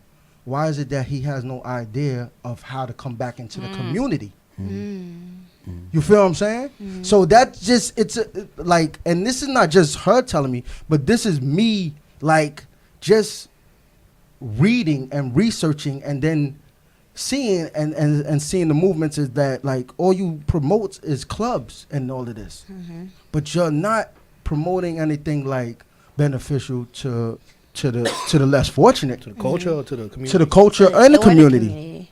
So the reason why I asked you that is because I think the best lesson we can learn is, right, we're older, right, and not trying to put ages on anyone, but we're older, and we decided to do what we're doing with HipHop Point of View now. Yeah. Right? Only 2 years old. So you gotta don't cut your nose and spite your face, because this is their journey, right? And we had plenty of opportunities as younger children or older adults or teenagers to do this, but we never thought about it. But we thought about doing it now. Just hear me out. So is that person any less, of a culturist, or they're not in that space? You're not going to be able to judge. You're not going to be able to cast anything on anybody else because you're not doing it. But at the same time, we're doing what we're doing because we thought about it now. I think that's one. It's a long. Two. Like I said, I'm ranting and I'm two. venting. I'm gonna give you Lainilane, right? Lainilane, right now. You in Brooklyn. Your record situation pops off. You're gone, right? You're touring. No, but just think about it. You're touring. I like my block. They need you here. You're doing movies, right? Yeah. It's a whirlwind. And your people who are controlling your finance and your opportunities are like, Leonie, this is happening right now. And the window. The 15 minutes of fame. You got to get in what you could get in, and then all of a sudden you're not the hottest thing no more. So these are what some of these people who are talented are going through. They're going through 5, maybe 10 years of just inundation of everything. Yeah. It's clothing line, alcohol, actress, actor, this, that, the third. And all of a sudden, you haven't seen your community in 7, 8 years. Yeah. Because you've been touring the world. You've been on photo shoots. True. You've been in movie joints. And this is the real deal. But I wasn't. But you can make time. You know what I mean? But is it quality time? Is it quality? Because you're in and out. I can't. Quality time though, because that's important. We're talking about community here, and I mean, I'm not where I want to be in this game. I feel like I should have been further in my career a long time ago, but God had otherwise. But even still, like, to see the things that's the injustice and the innate, just disgusting things that happen to us as people, there's got to be something in you that says, okay, now is time. When is it going to be time? Because then at that point, you can't go back to the community. And I agree with that. You can't talk to other people, because you done got so big for your own britches that you forgot about where you came from. So it's like, you have to create that time. Like, okay, here's my plan. I mean, anybody that wants to make money should always think of, how can I contribute to society and still live a successful life? I mean, anybody with money does some type of philanthropy. Yeah, you should be thinking about both of those. You should be thinking about both things. It should not be just one side, I'm going to get this money and run. You know what I'm saying? Because then you become a part of the problem. Yes. So it's like, all right, like, I try to do, and I want to do so much more. I try to go to these, like, events where, like, the other day I went, Yandy was actually at this event. It was called She Woke. You heard about it? Yeah, I went to that. And she would know. You went? Were you? No, I didn't, but I knew about it. I would have saw you. Shantae woke. That's what we but call it was real deep because Congresswoman Yvette D. Clarke was there. Like I said, Yandy was there, and there's like this other lady named Vera. Oh my gosh, she's like a what do you call it? She does like beauty products and stuff, homemade beauty products. Nobody knows about this lady though, and she said a very valid point, because before we even got into the seminar, I don't know how I did it, but like, I was sitting down and I was just inviting all the ladies that were coming in a part of the program. I was like, come sit down, have a seat. Yeah. What's your name? You know what I'm saying? What do you do? What do you, trying to figure out what's going on, because I didn't know why I was there, honestly. Yeah. And then we just got into this conversation about community and how come we aren't going any further. And then when we get into the seminar, the lady says it, because we don't trust each other. And that's the bottom line. We don't trust each other. One, our faith-based sucks right now, because at one point we had so much faith in something and it wasn't so divided. So now everything is so divided. So now everybody's like, okay, well, I'm going to take care of my people here and I'm going to take care of my people here. But what about us as a collective whole? And it's like, like I was telling the people late, and they looking at me like I was crazy. I don't care.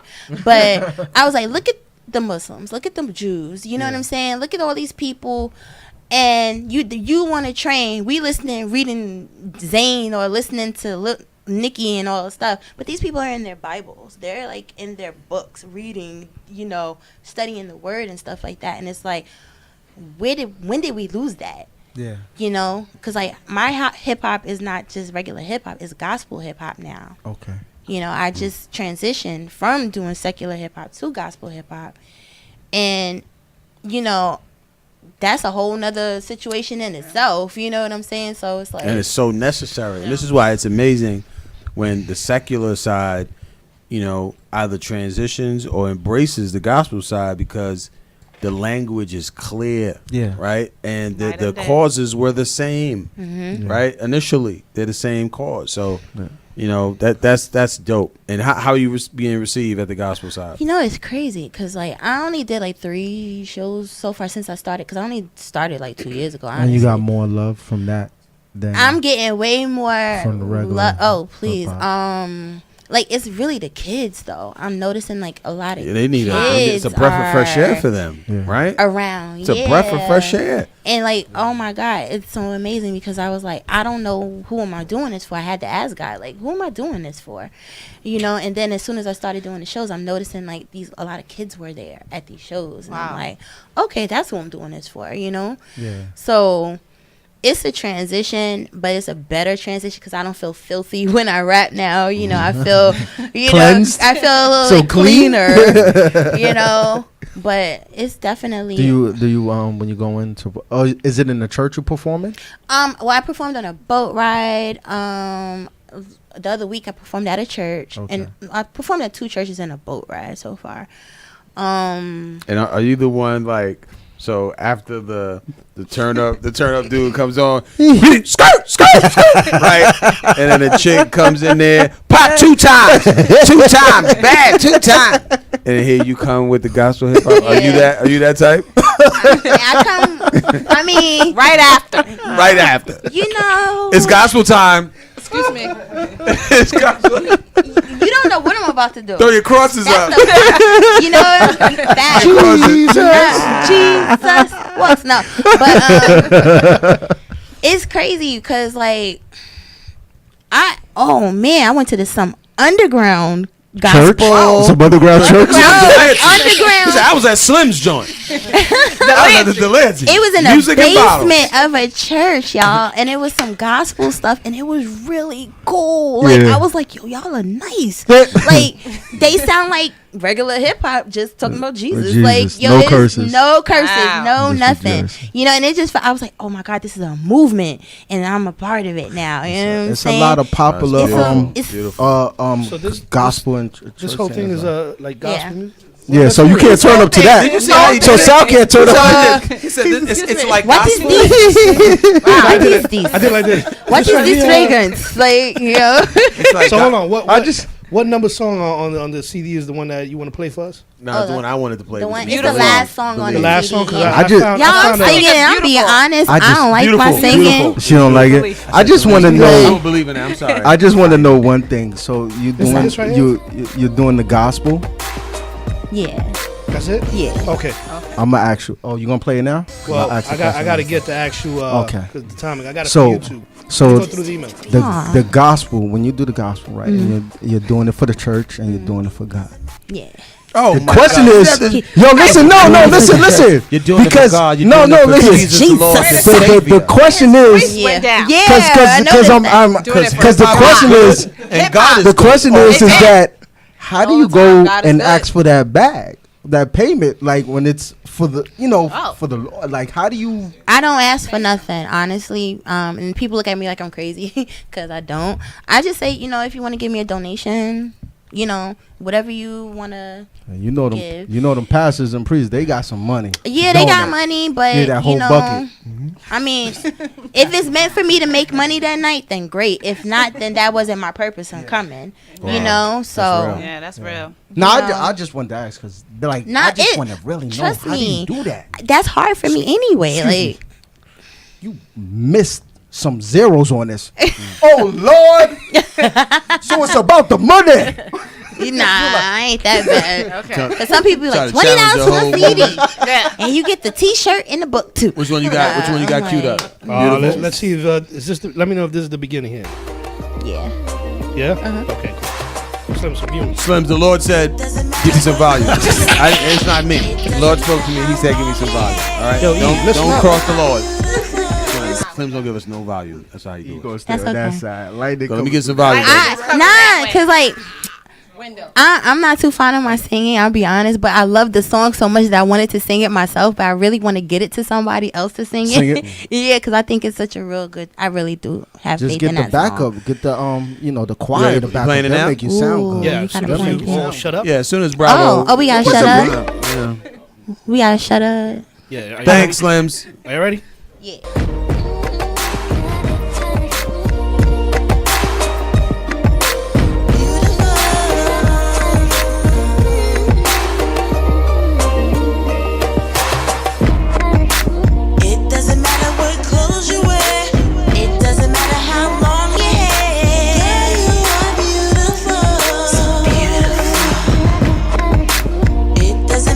Size you wear, whether you're dark, you're light or fair.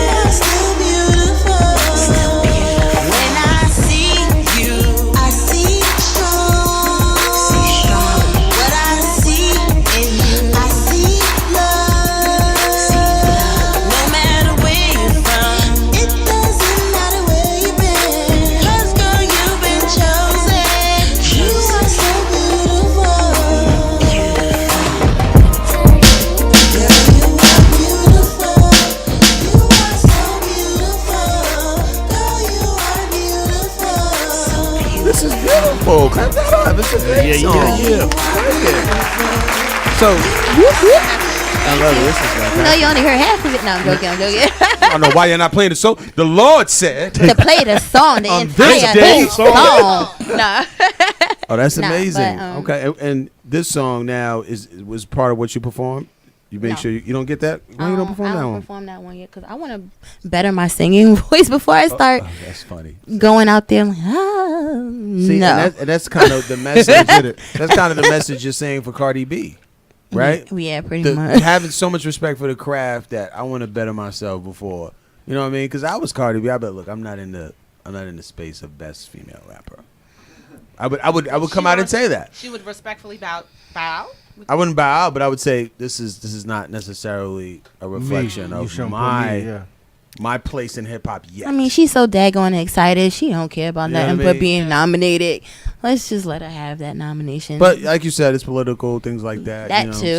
So Now, but if she wins, no. Yeah. I was gonna say that. If she Now wins, the question I wouldn't to be ask yourself, surprised. the question to ask yourself is not only People the talk. nomination is about Nicki Minaj is nominated and she didn't drop a project. Okay. So the big thing was about it was like, how is she being nominated? Yeah, when I she don't didn't- get that. She wasn't on a she did like what 2 features and she's being nominated for that. Now, if Nicki wins, what do you think happens to BET now? Remy should win. I mean, there's always Remy should win. She but should. there's always been winners that have been controversial. That's not. But no though. But the thing is that it will be controversy now because now you have somebody just nominated there for popularity, and she does win. And here these other artists have released a project, and she wins. It causes a stir now. Absolutely, it'll be controversial. That's BET That would be a lot. for you. That would be a lot. It'll be controversial. There's no lie about that. Because Like, let's stay facts. That's BET for you. Who says she? I mean, let me shut Yeah, up. it would be controversial, right? And that's the 'Cause the she thing probably about it. gonna win When anyway. you have the purists keeping it clean, you know, whoever's at the nominee center or committee, you know, that's for them to blame. But I'm not gonna be Look, labor. they already BET too know much. who is gonna win. Just like the 1% know who's gonna be president, and Yeah. I'm gonna shut it myself down. I right try to tell people that, Lainilane, but they don't believe me. Nah, But yeah. first of all, thank you for coming by. Thank you for having me, guys. I appreciate it. I enjoyed You've been myself. great. You were Thank early. you. We're gonna actually do some pictures and some promos before Okay. we get And she's into gonna the sing a next. joint real quick. No, she told me she's working on her voice. You heard her say that. I What- know. It's not like I know. Is he there? Is his mic on? I figured we could kind of. He's trying to con you into another Yeah, I song. know. And you don't have to. You don't hear that. You don't For have the to con Lord. me. I'm beautiful. You didn't hear the song? Yeah. It's not about how long your hair is, bro. So You were listening. So how do they get in contact with you if they want to do features, if they want to do remixes on your song? Like, Okay. All right. So my Instagram, that's the best way to hit me up because I don't really deal with Facebook like that. The gram or Snapchat, or really the gram because my memes be funny. At Lainilane, that's all one word. LAINI Lane, LANE. So yeah. That's how you reach me. At me, Lainilane. hashtag me. I try to make my own hashtag. Yeah, that's how you reach me. Very nice, man. And, We're going to take a little break with some picks, and then we'll come right back. All All right, let's do it.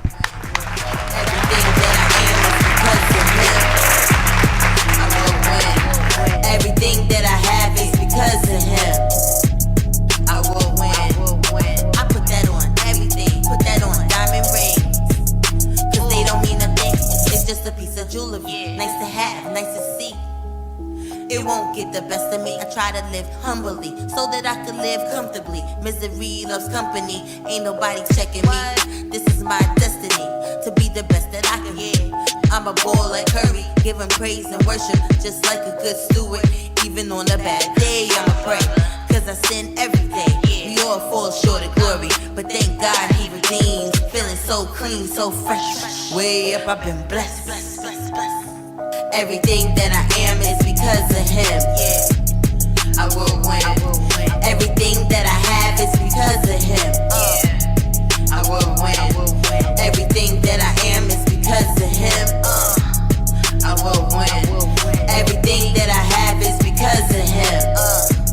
I will win.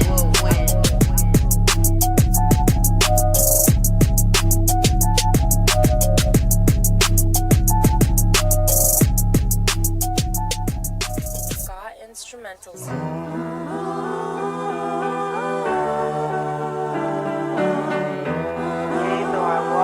Valley of the shadow of death, I will fear no evil, for thine art with me.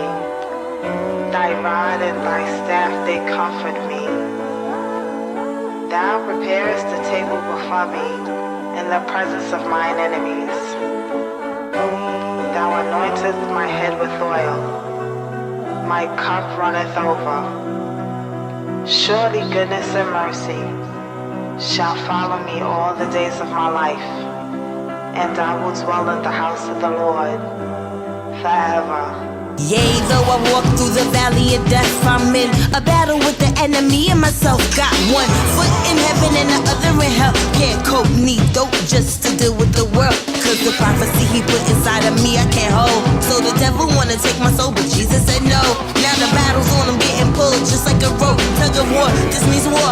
Oh Lord, I need help. Cause the world keep calling me to get back on the stroll, but my faith keeps telling me to be patient, be strong. So what do you do when you're a sheep and get lost? You scream out for the shepherd to come back to the flock, you heard? Though I walk through the valley of the shadow of death, I fear no evil. My story ain't a story till the story gets told. I'm not looking for glory, I give that to the Lord. But the enemy, he doing me just like a hoe with trickery. Suck you dry, next thing you be broke up in pieces. Hurt filled with meanness, needless to say, beingness. This is me all day, flesh to bone, birth to stone. This is my story, this is my song. No one knows the day or time when we will die. I advise you get right within ties with anything that the enemy he tries. The wages of sin is death in the Savior's eyes. When I die, I hope he says good job, faithful servant, rise. Come with me and be free from iniquity. Press the reset, cause anything I did in the past is just that.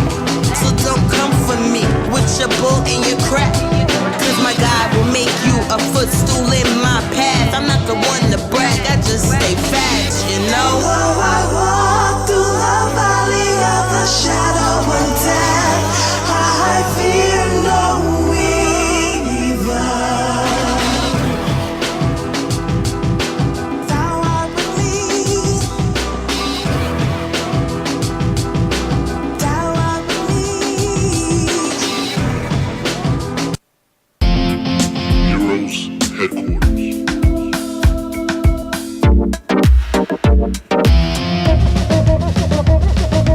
I am the darker brother, and I eat well, and I grow strong. Anybody know who Lit was? Ladies and gentlemen, I greet ya. I am your personal speaker here to teach about the history. Fact in fact, it might need ya. Sit down, grab your paper. Mic check, hustle, what up? Yo, we got a situation, man. Kingsbridge, where the Kings live. There you go. BX. What's that? What was that intro? What song was that on the intro? It's called Why He Lynched. Will He Lynch? Yeah, Willie Lynch. You want me to get into that right there? That was a big song. Before you get into that, I want to go. What made you go into that type of content? Because that wasn't your content from the get. You know what happened was I was building with my man Stitches from around the way. We was just talking. We always build. You know, we always talk about conspiracies. We always talk about, you know, just trying to better each other. You know what I mean? And one day he told me about the Willie Lynch theory, right? And excuse my language, I was fucking pissed. You know what I'm saying? Yo, I no lie, and I just went upstairs. First time you heard of the theory? Yeah, first time I heard of the theory, and it kind of like, even if it was fake, even if it is a fake story, like this shit ties in, man. You know what I mean? And it's embedded in us. You know what I mean? Slavery is just embedded in us by the way we act. You know, certain other things. You know what I'm saying? What we're afraid to do. And certain things like that. So I just felt I just had to make the record. You know what I'm saying? And no lie, it took me a good 15 minutes to do it. Now, how do you to write it? Heavy record. How do you do a record like that? Do you like memorize the information in regards to the story? Do you write the rhymes as you're going along, then record? No, actually, at that time, I was such in the zone because I was doing a mixtape called I Hustle. I was such in the zone that, like I said, it only took me 10 minutes. I went home and I read the thing. You know, I read the theory and everything. And after that, man, I just wrote the record. Wow. You know what I'm saying? I didn't kind of like take certain things here verbatim and none of that. I just put it all together. I wanted to make sure that I entertained at the same time that you really listen, that you understand what was going on. You know what I mean? Important, So very important. So it's crazy if you know how to write a record. Sometimes it comes naturally, and sometimes you have to like construct it. And how was that received? Like, I know people were. It struck a nerve, man. I wrote that record probably about almost 10 years ago, man. You know what I'm saying? And it struck a nerve, and to this day it still strikes a nerve. I used to work at a school, and there was this one gentleman who I knew he had the third eye open. You know what I'm saying? He was woke. He was woke. I passed him. That's right. I passed him the record, and he was like, "Yo, bro." He said, "Man, this is gonna be good 10 years from now, 20 years from now." Wow. You know what I'm saying? It's just as long as our people keep on doing that, what we're doing now, that record will always be relevant. You know what I'm saying? I never really thought of it like that. Me neither. I never thought about it that way either. Yeah, I never really thought of it like that. But as I turn around, like, it's still here. And what right now do you think is that record is necessary right now? Like, put a visual. Reboot it. Well, let's put it like this, man. Social media. Social media is so much information now that's getting to the American people, because in the third world countries they always knew all of this stuff. You know what I'm saying? But now we just getting it. You know what I'm saying? And actually, subliminally, it's kind of like driving people crazy. Yeah. You know what I'm saying? It's kind of driving people crazy, but once you woke, I mean, after that, man, you just got to figure it out. You ain't sleeping no more. It can get crazy because people do go kind of nuts, and some people actually do go crazy. But you can't let it. You can't let it, because we in a system that is real. It'll wrap it's you crazy. up. So it'll wrap you up. Yeah. Now, have you performed it before? I performed it plenty of times. Wow. When I with first security? did it, like, how did you? No, what I actually did, I used to do shows and just do my hip hop stuff. You know what I mean? And then I would pause, and I would just kick the first verse. Okay. And people would just be quiet. And I'd be like, thank you. Thank you. You know what I'm saying? Now that I got your attention. Yeah. You know what I'm saying? Like, that go to to me. The song. Yeah, that record is like very important, man. Willie Lynch, man. That's crazy. Yeah. And now, so were you? Because I heard a lot of your music. You definitely keep it from where you come from. Absolutely. What you're seeing now. Yep. So you tie it all in. Do you feel like? Because a lot of people feel like when you do a record like that, they feel like, well, you can't do other music now. They feel like it has to be all woke music, conscious music. Do you get that pressure? No. I like to do all kind of music. I give you my life. I give you what I've learned for the day. You know what I mean? What I intend to teach other people. You know what I'm saying? And I'm not trying to be a preacher, and I'm not trying to be a teacher. But one thing that I do intend to do is make sure that I drop a jewel in my lyrics, so somebody can get it, when I'm dead and gone. You know what I'm saying? Because there's people who can't receive it from a person that's just preaching, that's just telling you. That's like your parents telling you, like, no, don't do this, don't do that. You know what I'm saying? I'm not here to do that. I am here to entertain, at the same time slip you something, you know what I'm saying, just to wake you up. I feel like I have to do that. I can't do something that doesn't have any substance to it. I got to do something that has some substance to it. I got this record called Uptown. Even like just real quick, just getting off Willie Lynch real quick. I got this record called Uptown, and I talk my talk. I talk my talk, which is kind of like if we shooting 5 minutes. If we talking, we just politicking and stuff like that. But then we get back into the real. So I just feel that I have to drop something in there, man. I don't really want to preach because a lot of people just tend to turn their head away from it's mandatory. From the preacher. Yeah, it's mandatory to separate yourself from it. You know what I mean? This up to right here. Okay. Yes. So we shooting 5 real quick. You gotta shoot the 5. You gotta shoot the 5. Yeah, like when we talk, we might see a nice young lady and be like, oh, whoa, that's crazy. But you see, the cop got shot, and you seen that shit. You know what I'm saying? Stuff like that. So it's pretty much like that. You know what mean? it's quick In and how out you double do dutch. that. Quick how you do that. You'll be talking about so In and out. I gotta go big the house. You sure?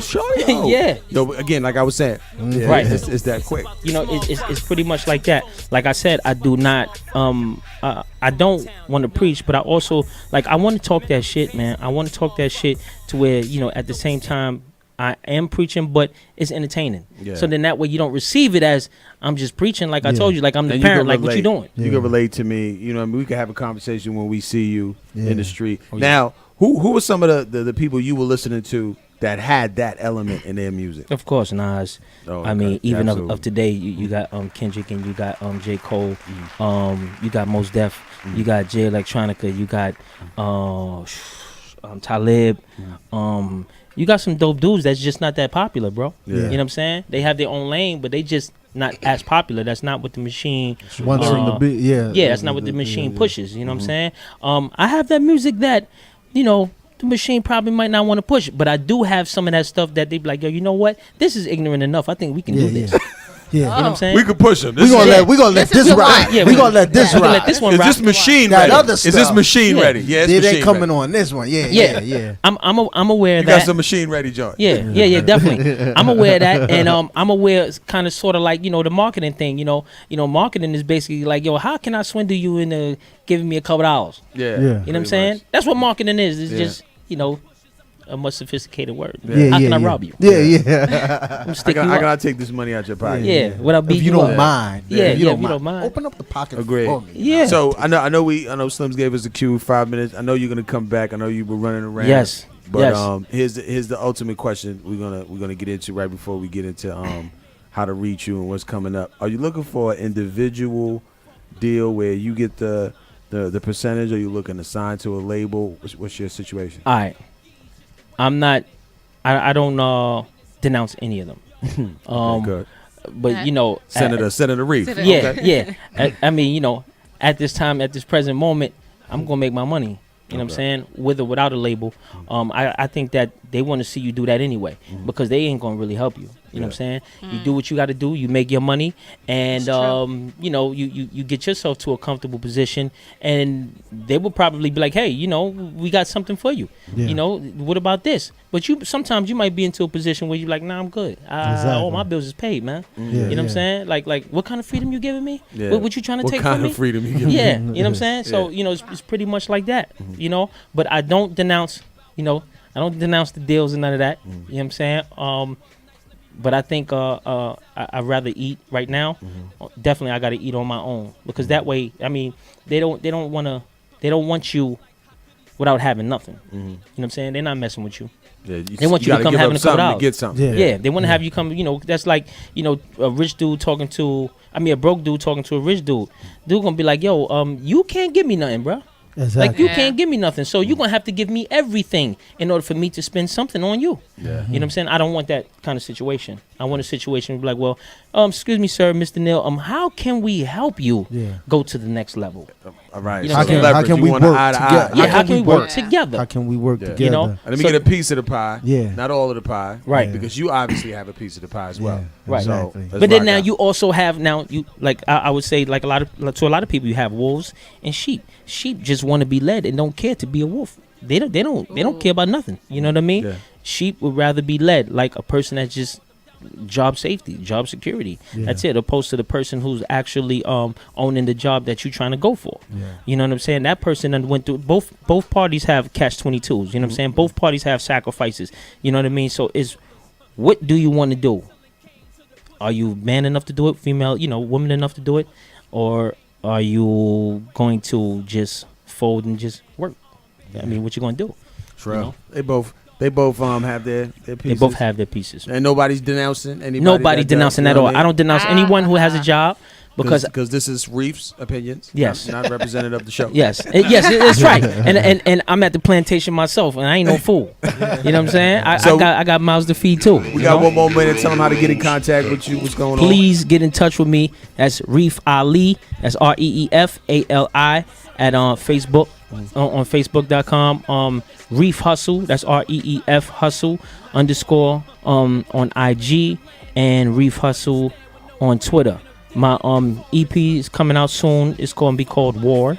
That's What About Reef Hustle. You know, it basically explains you know, the things that's going on, you know, through social media, that's going on in my head and how I feel about, you know, certain situations, and it's gonna be pretty dope. You know what I mean? This is a couple of years. This piece right here is gonna be like a couple of years of certain things that I put together, but it has to do with a lot that's going on in my head, and I have to release it, or else I'm gonna go crazy, man. There you go. You know Make room for something else.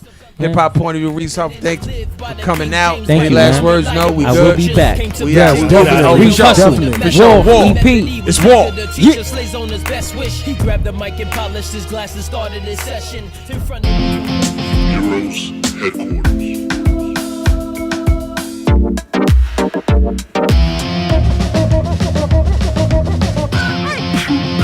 Heroes Headquarters.